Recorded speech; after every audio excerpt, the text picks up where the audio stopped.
Welcome to EnigmaCast, nerds. I'm stepping out of my comfort zone, Enigmites. I'm doing something I normally don't do. Because deep down inside, I'm a raging coward when it comes to ghosts. Why, you might ask? Joe's afraid of ghosts. I'm afraid of ghosts. Joe's afraid of ghosts. It's simple. Jay, why am I afraid of ghosts, Jay?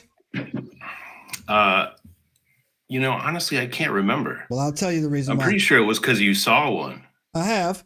And they don't bleed. And if it doesn't bleed, oh, yeah, that's Big right. Daddy can't kill it. Thing. So there you go. So right. If something's out, if you got a dog man in your neighborhood, you got a Bigfoot acting naughty, you got a couple of Hell's Angels out there, it's 10 to 1, I'll answer that phone. I'm there, 5 minutes, coming in hot. Tupac blazing, 2 fists and guns, probably having, whatever going on. Call me coming in blasting. Coming in blasting. Make the mistake and call me and tell me that your kid's on the wall, your wife's speaking Latin, and your grandmother's crawling around like a spider. I ain't showing up. Frank Kohler. I'm hanging up. Yeah. He's going to call me instead. Probably, yeah. Hey, by the way, but you need to go here. Yeah, but that's what I do, Enigmites. I got friends, and I name drop. So, tonight's guest is Bryce. Let me get this right. Witherow, right, Bryce? Yeah. Right, yep. Bryce? That's correct. Tennessee boy. Introduce yourself, man. Yeah, man. My name is Bryce Witherow. I work at the Nissan Vehicle Assembly Plant in Smyrna, Tennessee with Drewski. I'm a volunteer firefighter, and I'm a Civil War reenactor for the 9th Kentucky. Okay. Down here in Tennessee. So I've had a love of passion and history ever since I was young. Ever since I watched a documentary on World War II and my family being a military family. So my great-grandfather served in the Navy in World War II. My step-grandfather, my step-grandfather served in the British military in the situation in Belfast in the 70s. Okay. My grandfather on my dad's side served in the Navy in Vietnam, and then my dad served in Desert Storm. So all their stories and everything that I've watched growing up just clicked, and I've just had a love of history ever since. Sounds good. I had a similar experience growing up. Like all my uncles. Can I introduce you first? Can I introduce you? Can I roll you in? Sure. Right. Sure. Totally. No, that's fine. Enigma is amateur around here. This is why we haven't been picked up by Nike. Right here. This type of stuff right here. Yeah. Well, this is why, right? There is no script. There is no script. But Nike. I'm out of here. Forget this. I'm out. Yeah, he's gone. Anyways, he rage quit. Got reached out. Bryce has got some Paducah he wants to tell me about. I heard it. Took me about 3 seconds to realize, that's not my thing. But however, I'm interested. So I called in my backup. The king of the weird. Uncle Jay's Urban Legends. 11 Dog Media. Jay, it's been a hot minute. Shout out, boy. Tell them what you're into. Where to find you. Just getting the books ready to go. Wait. Hey, Bryce. 11 Dog Media is getting ready. What's up? Well, Jay here we go. I mean, that's the thing, right? An author in our hands. All right. Sorry. I got 2 in the can, and I'm working on the 3rd. So that's awesome, man. The Carina Sagittarian cycle is almost over. So we're gonna probably, I don't know whether we're gonna do all 3 at once or like 1, 2, 3, but they'll all be. I need to do a consistency check. So sounds good. Got to get the stories. That's really cool, though. Yeah, so it's a lot of fun. Yeah. You write the books. Yeah, how are you? Writing books. Yeah. I mean, I read, but it's. Yeah, well, no. I mean, it's. Yeah. Did you? No. It was like I was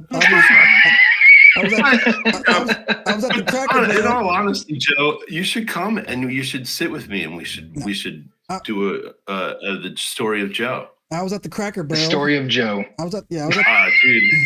It would sell. I was at Cracker Barrel. It's interesting. Having biscuits and gravy. And I had a napkin, and I had Stick Ninja taking on like zombies. You know what I'm saying? Like, shh. Yep. And then some little kid next to me is like, "Yo, what's that all about?" And I'm like, "Oh, it's Stick Man." He's completely. Like, call me a Joe. nerd. Whatever. You're off the rails. I am. You're off the rails. And that's probably the reason why we haven't got picked up by Nike, if I'm being honest, right? So I'm gonna lose ship around here, Bryce. Anyways, Bryce. It's a little loose. Happy to have you on the show. Not gonna lie, I owe Drewski money. Not saying we're even. Not. I'm just joking, Bryce. I'm Hey, just joking. I won't say a word. I won't say a word of that. Not saying we reached out. No, Bryce, good to have you, man. Welcome to the show. Welcome to EnigmaCast, man. I'm glad to have you here. Appreciate it. Paranormal is really not my thing, but I want to hear your story. But it's right up this guy's alley, man. And Absolutely, I love it. During the pregame, when I couldn't figure out how to get my mic to work, these guys were bonding. So let's get into it. So Bryce, lay it on me, brother. Tell me about this fiduciary you had. I thought it was a Civil War Gettysburg thing is what my notes had down. I don't know where I got that from. Probably because looking at your bio, you're a Civil War enactor. Do you survive that battle before we get on to this? I mean, do you win? And the battle I'm about to talk about, and the encounter that I had, the Union did win that battle. Okay. So yes. I mean, but did you get killed? Flesh wound. Okay. Flesh wound. So you did it hurt? On your side of the reenact? Little sting. Little sting. Nothing I can't handle. Hope he makes it. All right, go ahead. All right, sorry, go ahead. Please. So on this, so I can understand, okay, so you're playing on the so your regiment, your reenactment regiment, is Union regiment. Yes. Oh, okay. Yeah, so I was just trying to understand because, I grew up in the South and around these people who did the battles and stuff, and a lot of them were the Confederate reenactors. So I do Confederate sometimes when it comes to artillery, right? But my unit alone, just kind of giving you a little background to it. Sure. My unit alone is Union because the 9th Kentucky was heavily involved here in Murfreesboro, where I live. So that's the unit I found and joined. But the 9th Kentucky formed up in Munfordville, Kentucky, and then moved down here to Tennessee when the war was raging on. But you actually had 20,000 men from Tennessee alone join the Union. Hence the name, the volunteer state. Exactly. That's all I got. That's all I got. That's all I got, nerds. Hit the subscribe button. Give us a thumb. No.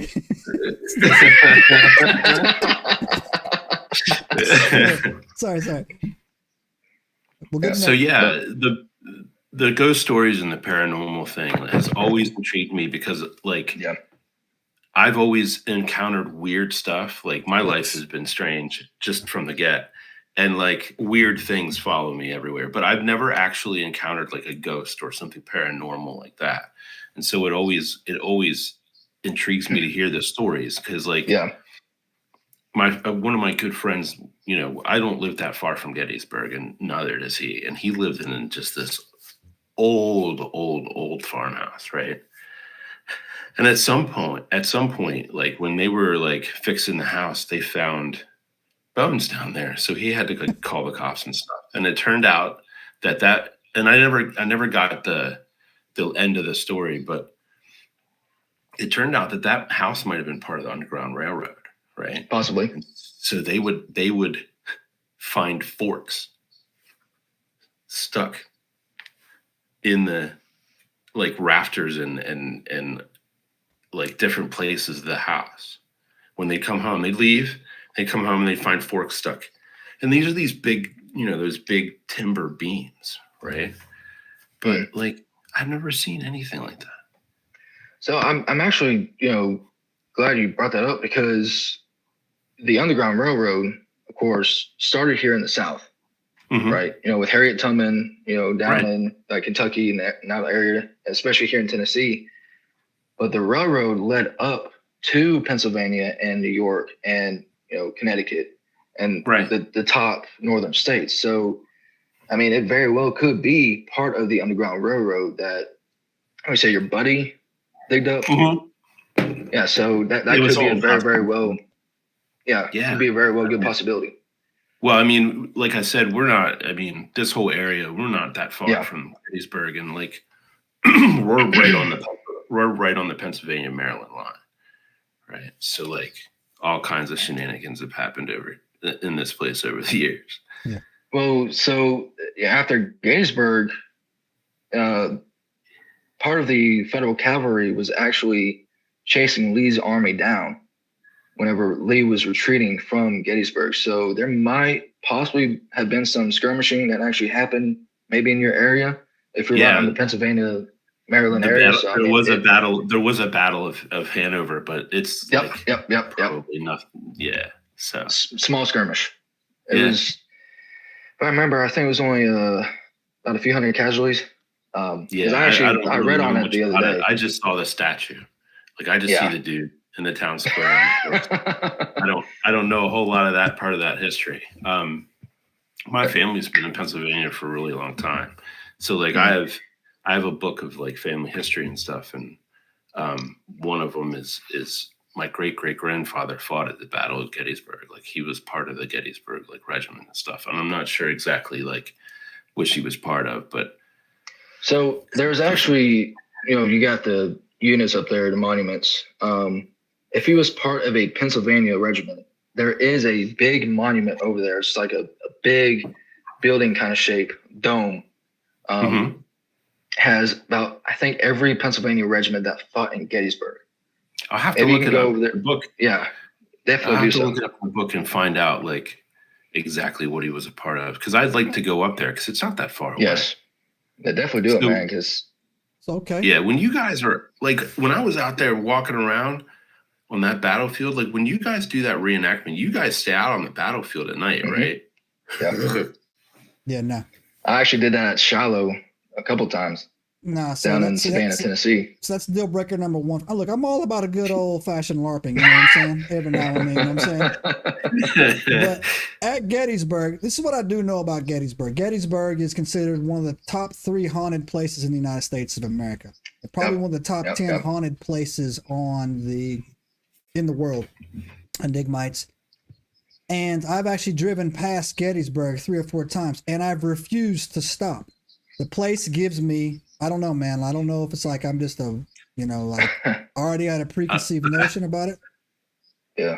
But it has a vibe. And I'm telling you, man, it has a nasty vibe to it. And I've actually heard other people talk who have went to the Gettysburg and been up there before, and they look for bullets that, they find on the ground and stuff like that. Yeah. And they always come back with some very, like unpleasant feelings. I don't know what it is in particular about that battle, right? I don't know about what that battle. I mean, the Civil War was a nasty war. I mean, it was. Yeah. Put the economics beside it, away. Put all that. Get off your high horse or whatever. When they say brothers fight brothers hardest, that's what it was, man. And I don't know. It was the brutality that went on during that fight. So look, man. Again, Americans in general are savage, right? Like we like, especially like Southern, and these are Appalachian boys that were up there fighting as well, up and down the thing that we're getting into it. And and we only got one shot, and then it's close quarters from that, and from then on, basically from there, right? Like And so I don't know. Oh, you had to at least do about 3 shots a minute. Yeah, but I'm talking about like if I'm running at you. I'm 50 yards away. You're getting one shot off on me, right? And then I'm closing that gap, and we're hand to hand, right? We're going at it like that. So you'd be surprised how many shots they could get off, though, man. Like with a musket, they practice. We've actually tried it before. Like we did a little drill thing that we actually did that. All right. So in the spring we're gonna do this. I still got it. 50 yards out. Stopwatch beside you. I'm on you in 10 seconds or less. 50 yards. Hold up. 50 yards. Half a football field. Well, we gotta put a backpack on you. No, that's coming off, dog. And you gotta. All right. Well, at the very least, here's what you should carry. You mean this thing? Right. I have an old Arisaka with a bayonet on it. Bro, you run with that thing down a hill. You feel me? Those things are like. What, 7? That thing feels like it's between 7 pounds. No problem. I got that. It's because it's got a big, and the musket has got to You're have getting some one shot weight. at Big Daddy, and I'm Mel Gibson. I'm the ghost from that movie. It's Tomahawk and Bowie. You are all right. We're gonna put you in Boondockers. We're gonna put you in Boondockers. No worries. And we're gonna put you in. Well, basically, we should just put you in your old dungarees. I got it, man. And give you a heavy like I know you did IT. Mm-hmm. Yeah. I know. so Enigmites. I know you've been at least once. Yeah. So that rifle. Enigmites, just to give you what he's referencing to, in the military, especially the Navy, IT stands for intensive training. So sometimes when you're a little bit naughty and they overreact for whatever reason, you have to do PT with a rifle or a weapon, and these are these old freaking. They break out these old World War I 40-pound cannons that you have to carry out there. So yes, that's how I got my girlish figure. Was I did a lot of push-ups and jumping jacks with a 15-pound rifle in my hand when I was in the military for completely reasons beyond my control and understanding. But anyways, absolutely. I'll talk about that, Bryce. So Bryce. Trying to make a good impression. Jay, he won't come back if you keep telling him how naughty we were back in the day. All right? Sorry. All right, honestly, though. So tell me about this. Tell us about this thing, man. Your spooky story. Let's get to the meat of it. So, yeah, it was actually in one of the events that I was doing 2 or 3 years ago, and this is at Fort Donelson, which is in Dover, Kentucky, or Dover, Tennessee. Okay. In Stewart County. So it was during our 161st anniversary, and we were doing artillery. Me and one of my other reenactors that I'm a part with were camping out in a field about a mile down the road from the fort. And it was just me and him. We both set our tents up. We were just hanging out, smoking cigars, chilling. It was like late at night, around 9 o'clock, 10 o'clock. Rain passed by. So, of course, it can conduct energy for spirits. But I was just sitting on the bench, and this is a Boy Scout area. Sitting on the bench, and I just felt like something was kind of watching me. So just like I was having the chills, man. I mean, my hair was sticking up on my back. I was like, what was going on? Because I was facing the water, and I was behind where the road was, where we went into. And I just looked behind me, and the little road that we went through to get inside the area, I just saw this orange glow just swinging back and forth like this. And it went off into the right, into the woods. I was like, what the hell? So, and then about 30 seconds later, I see half of a soldier, basically, and the sky blue pants of what you would see as a Union soldier would wear, right? And the shoes, what's called brogans. And I was just looking straight ahead, and I just see it walking to the left, right in front of me, into the other tree line. I was like, what in the world is going on? And I asked my buddy, I was like, are you seeing this? He was like, yeah, I'm definitely seeing it. Here's me being like, let's go chase it. But it's like, I was very curious because I've grown up watching Ghost Adventures. It's right. one of my favorite shows, honestly. And that's what really got me hooked into the paranormal. I never had an experience until that night. And we didn't know what the area was because we were told it was a Boy Scout camp, Boy Scout area. Right. Like the fort, exactly. Not too far from the fort, but no. Yeah. Like they have I haven't done Boy Scouts, but a lot of my friends' kids have. So like, I know they have the little pavilion kind of things. Yeah. Well, this it wasn't a pavilion. It was actually right, but just like the picnic tables and stuff. Yeah. And well, the next and morning, you saw like what you saw was just like a soldier from here down, like the waist down. Yeah, walking. But there wasn't like anything like blocking your view. It was just half of a person. Yeah, it was. God. It was just half of a person, sky blue pants and brogans, nah. like what I wear when I do my reenacting. Because but here's the thing, we actually had our stuff on. Yeah, no. Right. So you were dressed as Union soldiers, and you're like watching smoking this Union smoke cigar, taking a sip of my canteen, and you're like, what the heck? And the thing that you saw walking down the road, right, definitely had a gate. I can tell what you're describing feels like something had a gate to it, right? Yes.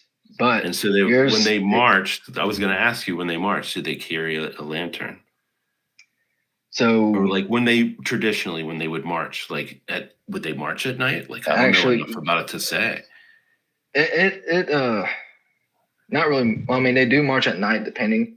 Most of the time, you would just set up camp there. But I was going to say, the next morning before we did our event, we asked a park ranger there. Right. Come to find out, the area that we were in was a contraband camp whenever the battle was going on.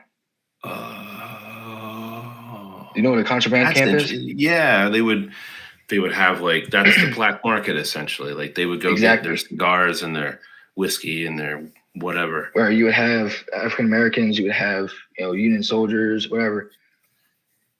Apparently there was a African American Union soldier that actually was guard at night in the area of Fort Donelson that had a lantern. So that's where I was like, you saw the final patrol. Yeah, I was, because like whenever the park ranger said that, I was like, what? Has he had other people see this? So like similar things?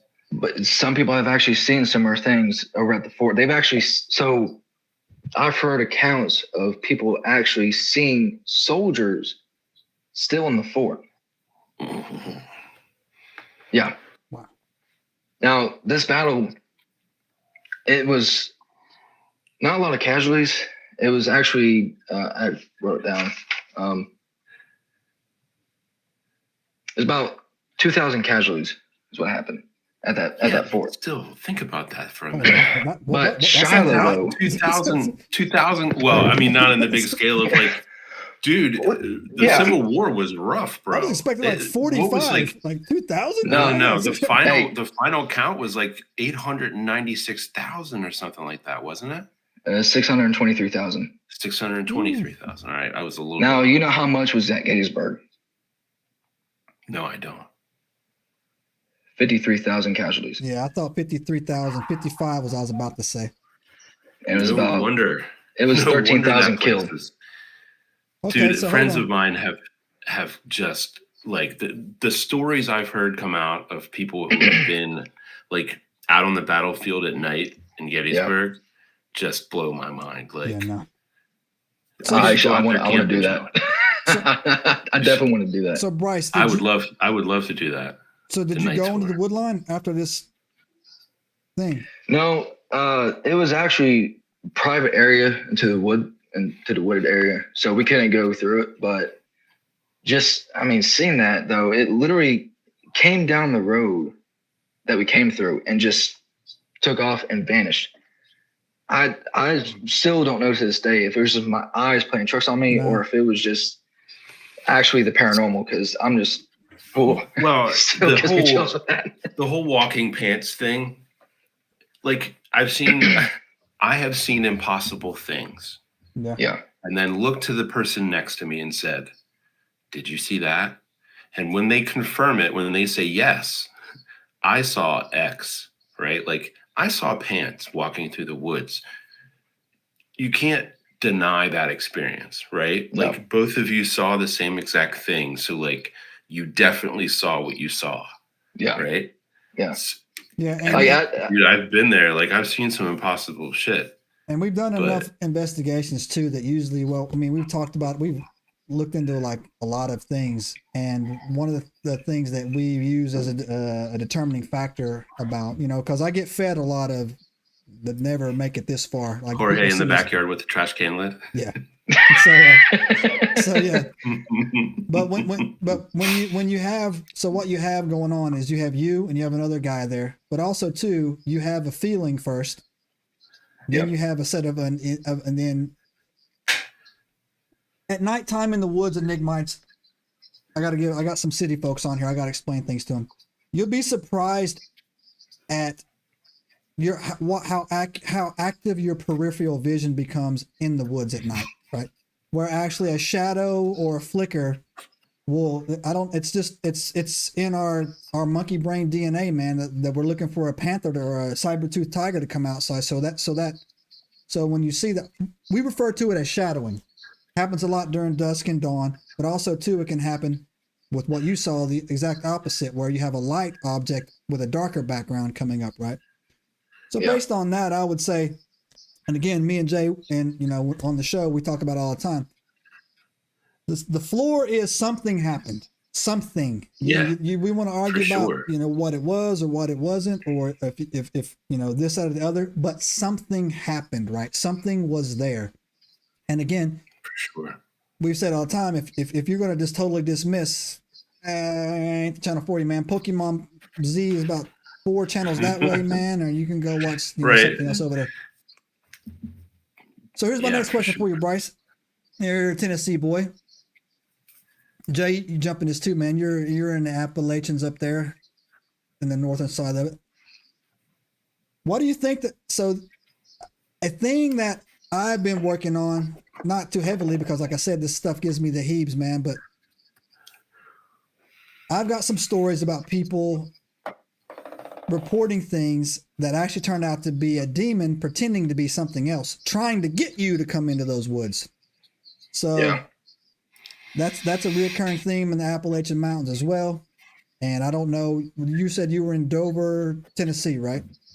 Yeah, I was in Dover. That's close to the middle, right? Up near Kentucky a little bit, or am I off on that? Yeah, it's right on the border of the Tennessee-Kentucky area, because you had the Tennessee River right there where General Grant was getting his gunboats to push through into Tennessee so that he can move on down to where Corinth is in Mississippi and Vicksburg. So how close is that to the LBL, the Land Between the Lakes National Reserve up there?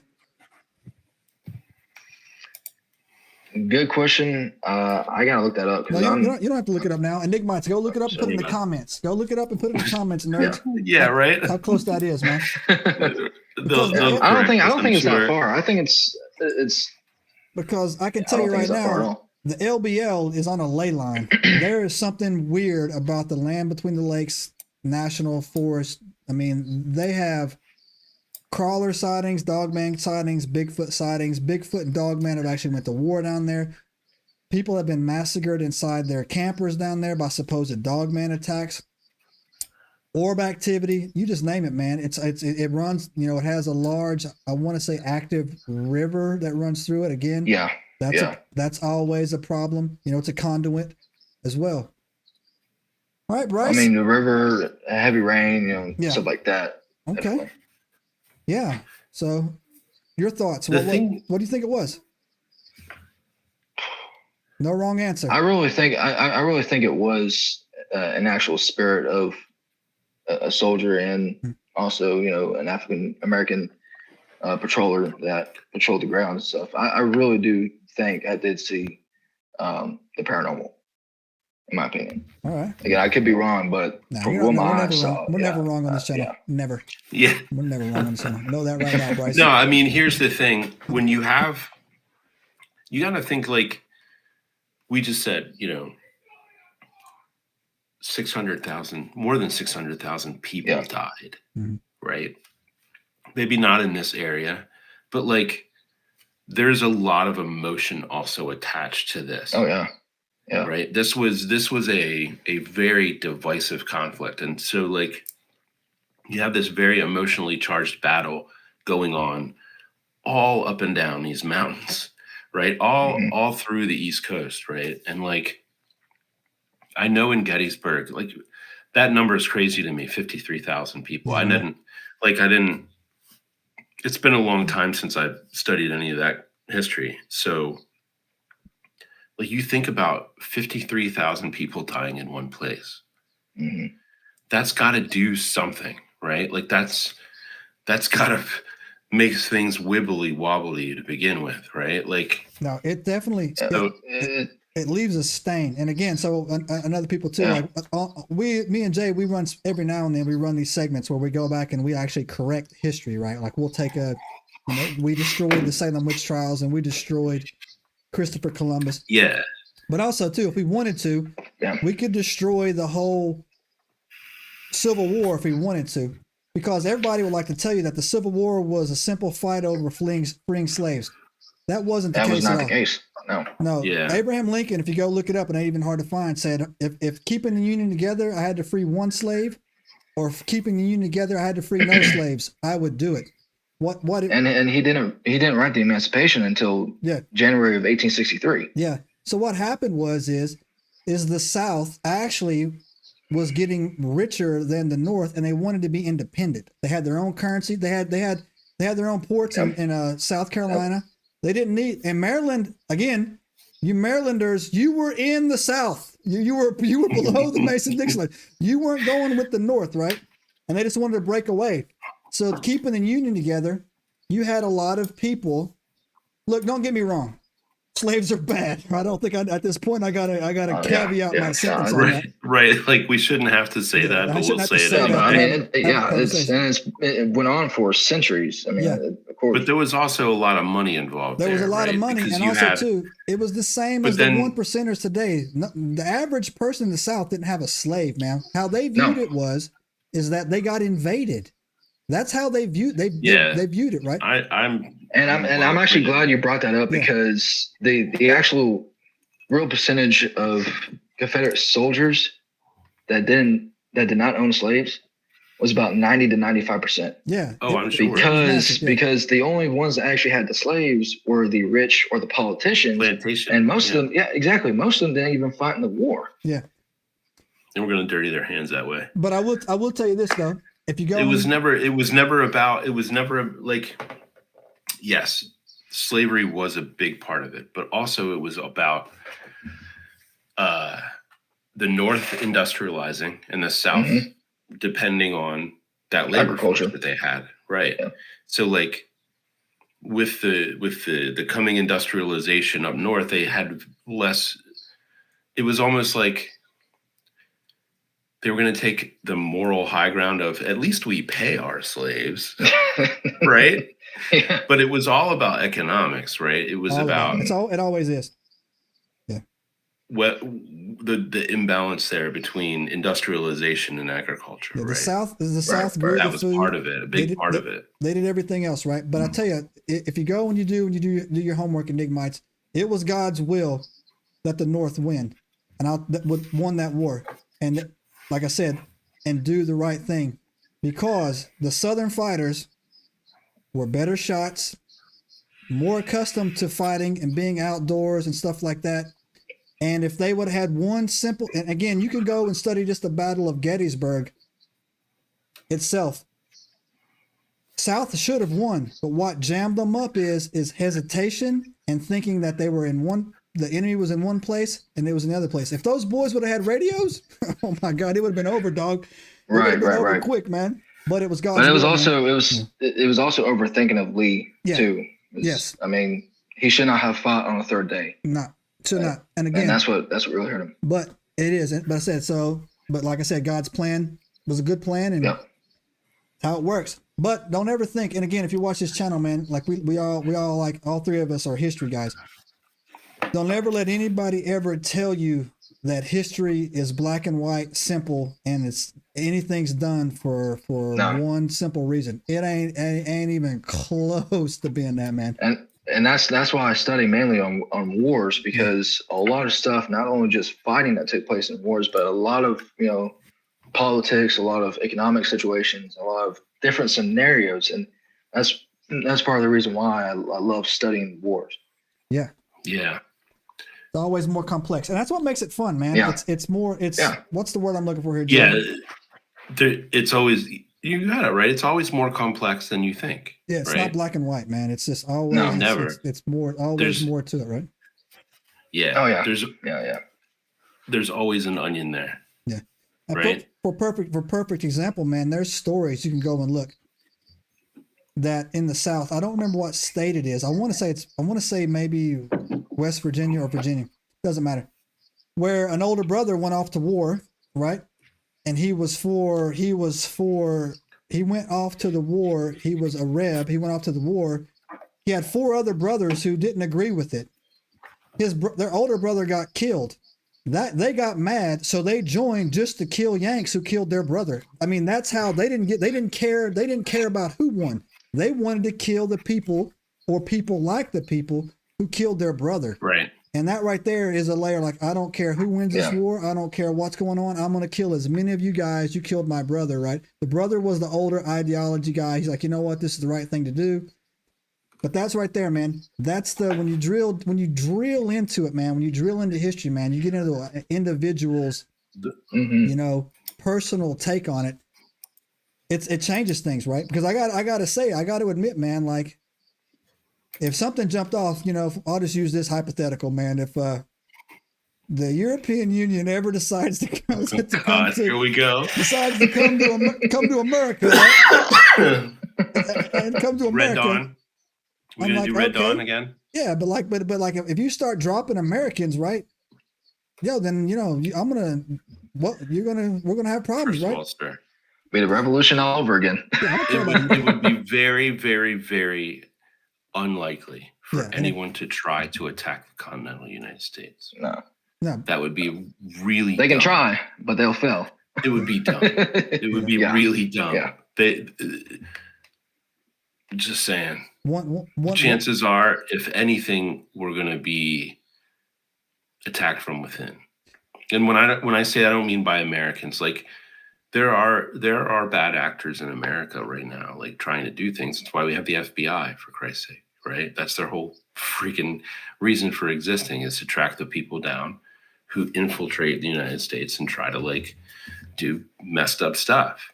But an actual conventional war, I don't see that. I don't see that happening, man. Because I agree too. Yeah, but I'll tell you why. Because I realized the other day I got a lot of guns.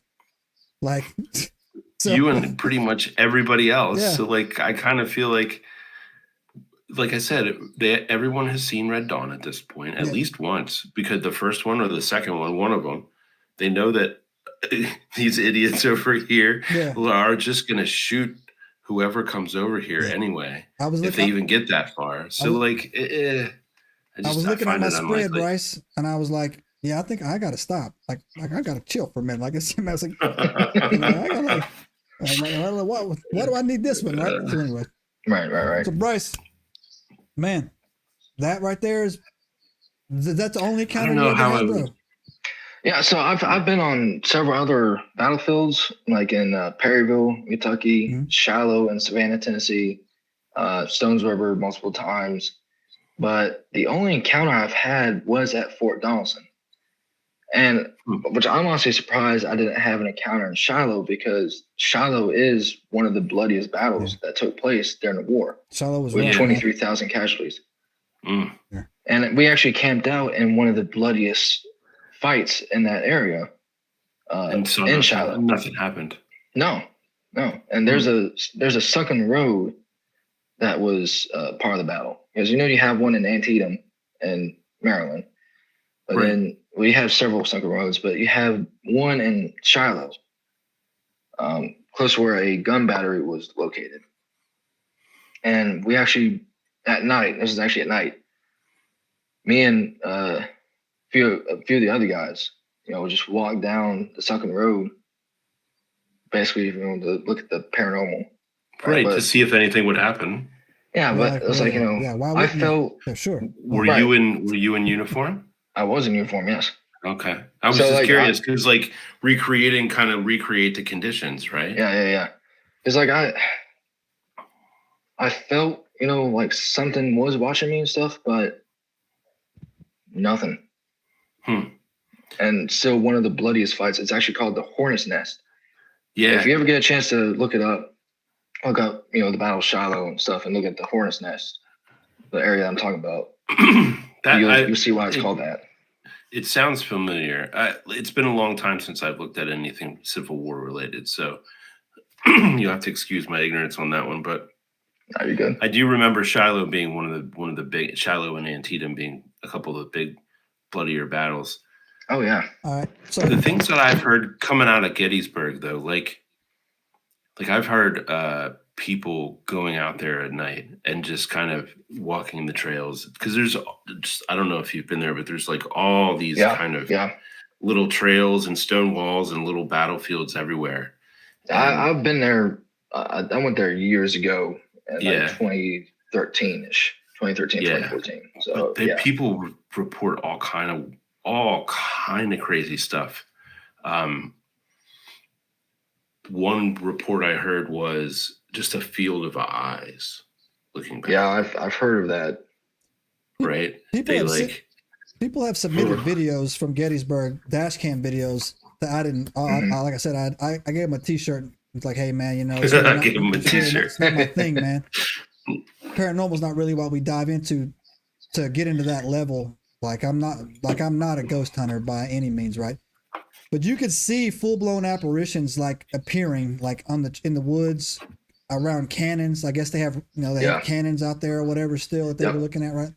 And I'm like, there's ghost tours and stuff all the time. Yeah. Like you can go on ghost tours through Gettysburg and stuff. Like, so let me throw this question out here for you guys here. So Jay, let Bryce go, and I'm gonna have you give your input on this as well. So Bryce, tell me, what is it? Do you think causes the ghost? Because obviously, it's not very. It's not like Lord of the Rings when he went to the mountain. There's like 2 million ghosts in there or anything like that, right? What do you think causes that apparition? What do you think that is? There's a lot that can actually cause an apparition, like a trigger object. So let's say if I have my rifle, or if I'm wearing my uniform, so that I can trigger it. Storms can actually conduct energy off of that. Water as well. I mean, if you're right by a river and some intense fighting took place there, or someone died right there or something, then that can also trigger it. I mean, there's a lot of aspects when it comes to it. So, in your opinion, what do you think causes it to linger? Or is it lingering though? That's the thing. Is it lingering? And that's the thing. I mean, it could be. Right. I mean, if you die in that spot and you can't find your way out, basically, or if your spirit can't find your the way out, or if you're just trapped there and you have a emotional attachment or something, right, then you very well could linger there for a while until you're hurt, basically. Jay, what about you, bro? Well, think about war. You have a lot of emotion tied in that. Mm-hmm. So this is someone, let's say we're talking about the Battle of Gettysburg. These are men who are fighting for their lives in really, really kind of rough conditions, but they are not just fighting for themselves, but like everyone they know. Right. So there's a lot of like strong emotion there to begin with. And then you have some of them dying and not even knowing that they have died. Yeah. Like they died so suddenly that they just wink out. Right. And they don't know. And I think that that's part of it. Right. Like, so let's walk down the weird little road for a minute. Just indulge me for a second. So the CIA did all kind of programs, right? MK Ultra, blah, blah, blah, blah. But Stargate was one of the most interesting to me, right? Where they did they studied astral projection. They studied like reincarnation, astral projection, remote viewing, basically saying we are tethered to the meat suit, but we can leave it in some ways. Like people would have remote viewed things, like remote viewing being like they focus their mind in a certain way and they can see something past, present, future, wherever. They're kind of unrestricted.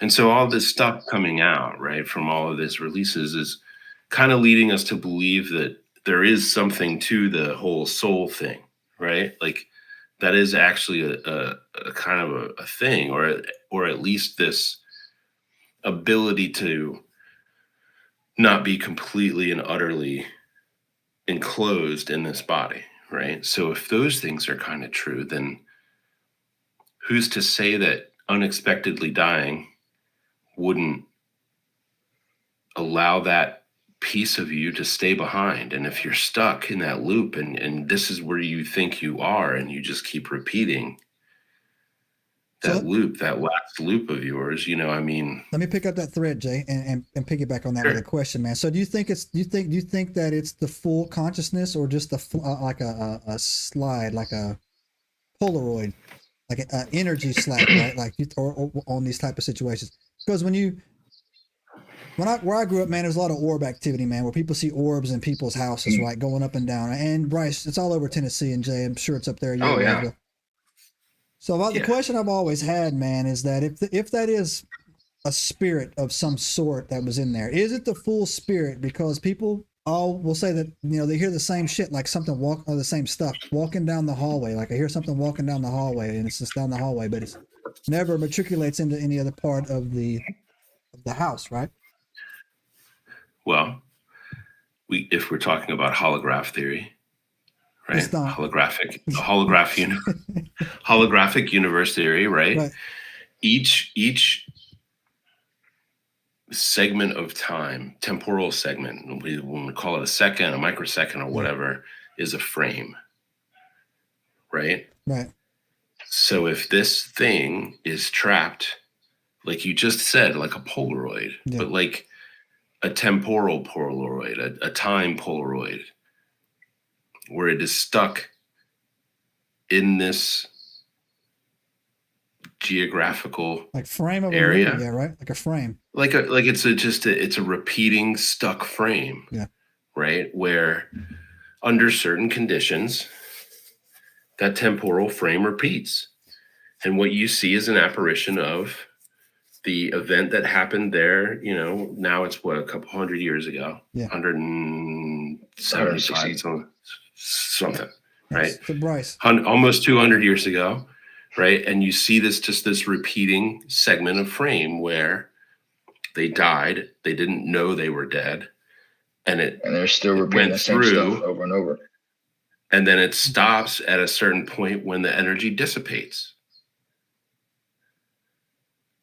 So Bryce, following on that, on what he was saying on that, right, for the loop, right? Has there ever been a reported story in your community where someone was like attacked, like, I'm not talking about in an aggressive way, but had something of harmful happen to them with some of these Civil War apparitions? Do you know?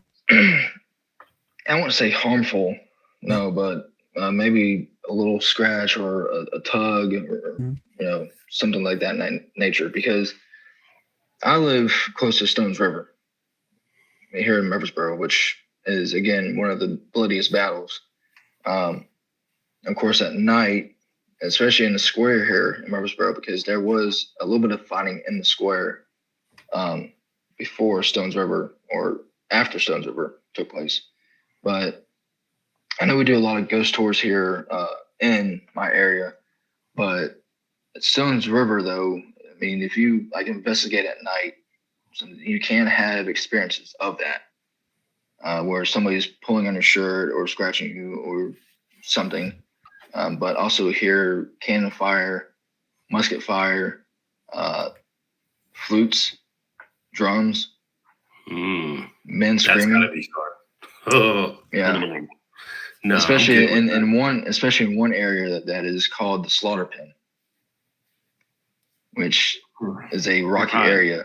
If you ever get a chance to actually go and see it, it's a rocky area, limestone rocks, that a lot of the three Union regiments were holding their position while the Confederates were charging at them. And I can't remember exactly how many died in that one spot, but a lot of the soldiers actually stayed behind as most of them retreated to fight off the Confederate advance. And the Confederates actually stood on top of the rocks as the Union were taking cover behind and actually fired right down on them. And people see apparitions sometimes in that area, especially at night and stuff. Because again, it's a huge field, but that area alone, though, was one of the most intense fightings, and that's why a lot of people see apparitions. Yeah, I got a theory too that I've, I don't, like I said, I don't put a ton of mental energy into this, but I have, because we've done a lot of shows, Jay and I, and what I have come to realize is that there are entities in this world who feed on fear and pain and death, right? And so when I do know the difference between a ghost and a poltergeist, right? Like a poltergeist is 100 times, more destructive, right, than like a regular like ghost is. But it would only make logical sense that with that much death and killing going on, and we do live in a spiritual realm, right? Like there is good and evil, that evil entities would have been drawn to those battles while those battles were happening, right? And while they were in, and they could still be in those type of areas. And so that's when I hate using the term mimic, but I don't know a better term for it. Egregores. Yeah, exactly, right? Yeah, so explain that, Jay. So Bryce, I don't know if you, okay, so there's the idea of an egregore, right? So an egregore is something that is powered by human belief, right? So technically something like the tooth fairy, right? Everybody, there's this belief. It's an example. It's not like, but the example of the tooth fairy, because like there's so much belief in it, and especially with little kids, because they truly, truly believe in it, right? So the idea of an egregore is an entity created from that kind of belief, right? So the idea that the tooth fairy does actually exist in a certain way because it is believed by so many people to exist. And there's also a pretty, I don't know how mainstream it is, but I think it's probably on YouTube. An experiment was conducted by 5 women, right? And these 5 women sat around and did a meditation exercise where they created a child, right? They were at the same time they would write it down. They were all thinking it, and something resembling that thing, that kid showed up, right, and began to like cause problems for them all, right? So like people were thinking like, oh, it is an example of Egregoria. Other people saying like, no, there was a evil spirit nearby that heard what they were saying form of it and came back and forth. Anyways, I mean, it gets into that stupid quantum physics, mechanics crap or whatever. Yeah, there's a lot of substance to belief, right? That the whole thing we hear about voodoo, right, with zombies and voodoo dolls working and voodoo curses, right? Yeah. The power of belief is really strong, right? People can believe themselves to death, right? That's how voodoo curses work. If they truly, truly, truly, then that is their whole worldview, and they grew up with that their whole life, and they believe that this witch doctor really does have power, right? And the witch doctor curses them, and they know that they've been cursed. They start to show symptoms of the curse. Yeah. Some people have actually just passed away by believing the fact that they were cursed, right? Here's where I get myself in trouble. And Jesus said it too. Oh no, here we go. I'm a Christian, but Jesus said it too. Do you believe I can do this? Yes, then you're healed. All you have to do is but with Jesus, he would say all you have to do is have a mustard seed of faith that he could work with inside of you, right? Do you believe? Do you believe, right? The power of belief is really strong. Like it can literally move armies and mountains, right? Mm-hmm. So like when you take a human who is really kind of the only thing that we know of that can actively shape probability, right? Can actively shape the future. There's power there, right, of some sort. Like, we don't really understand it 100%, but we do. Everybody kind of feels like, hey, look, there's something more to this in here than there is in, something else, right? Like, we can plan and do all kind of crazy shit. So why would you not believe that there is an impression that we make kind of on reality as we live through it, right? So you were talking about poltergeists before. Think about think about someone who spent their whole life in a house and then dies there, with the kind of the impression that they've made on that space over a lifetime, right? And then they have an invader come into their house, right? Like, this is where they have existed their whole existence. Yeah. So Bryce, I'm going to follow up on that. Bryce, did you manifest this ghost by chance? Do you think that, like I said, have you wanted, I mean, not saying it doesn't make it real. Like, did you want to see something? I very well could have. I don't think it was a want. I think some weird condition was met. Because I did have my pants on, my white shirt that I wear underneath, my hat, and smoking a cigar. So that very well could have triggered the condition. That kind of, exactly, where that, patroller, the person who's on patrol during the battle or after the battle, that possibly died there of like maybe a stroke or something. Yeah. Right. Right. That's what probably triggered, was me wearing my stuff.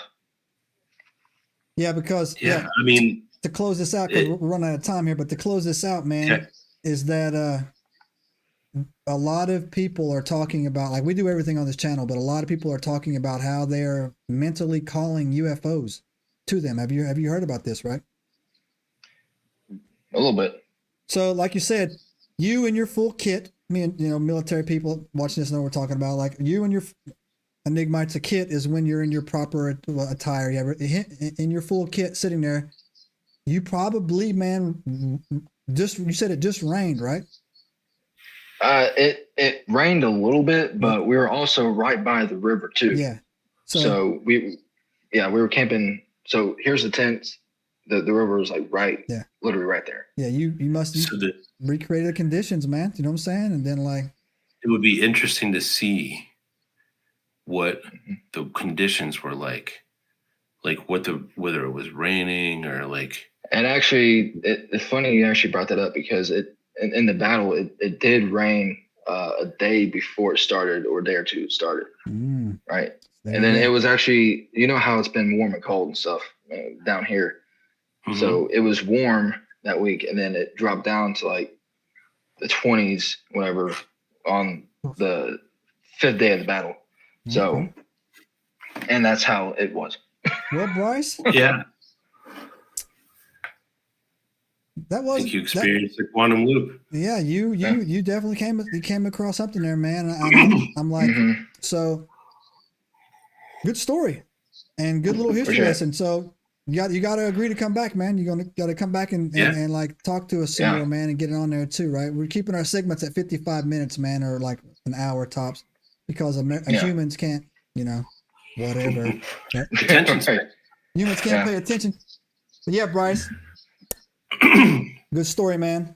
Way to come into it. Also, it's good history on this channel too, man. It fits into our genre, man. We talk about, I put a poll up. More people are asking us to do more history stuff. Me and Jay, some of our segments that we do, where, like I said, we go in there and we take something that's popular belief and we the witch trials thing was my favorite, because that was really cool. I love the witch trials. Saying like that's another thing I do like to study on. Some chick called me out.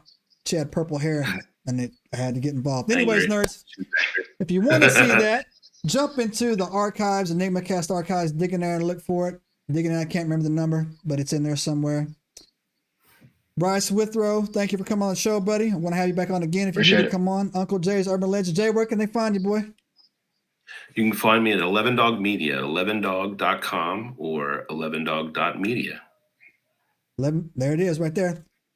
There it is. And if you're looking for me, you found me.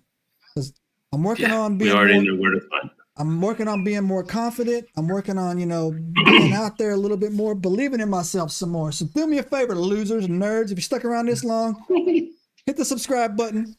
Give us a thumbs up. If you disagreed with anything we said, type it in the comments and we will all prove you wrong for funsies and for free. If you got any specific questions on how to get into the Civil War reenactment lifestyles, leave them down there. Bryce will hook it up, talk to you, or do whatever. I do know for a fact that stuff is probably not cheap, but you know what I'm saying? Maybe you can work. It looks like it's a lot of fun though. But it is a lot of fun though. I've done it for the last 4 or 5 years and I enjoy it every time. Yeah. Maybe you can work your way into it. You know what I'm saying? So do that. Yeah.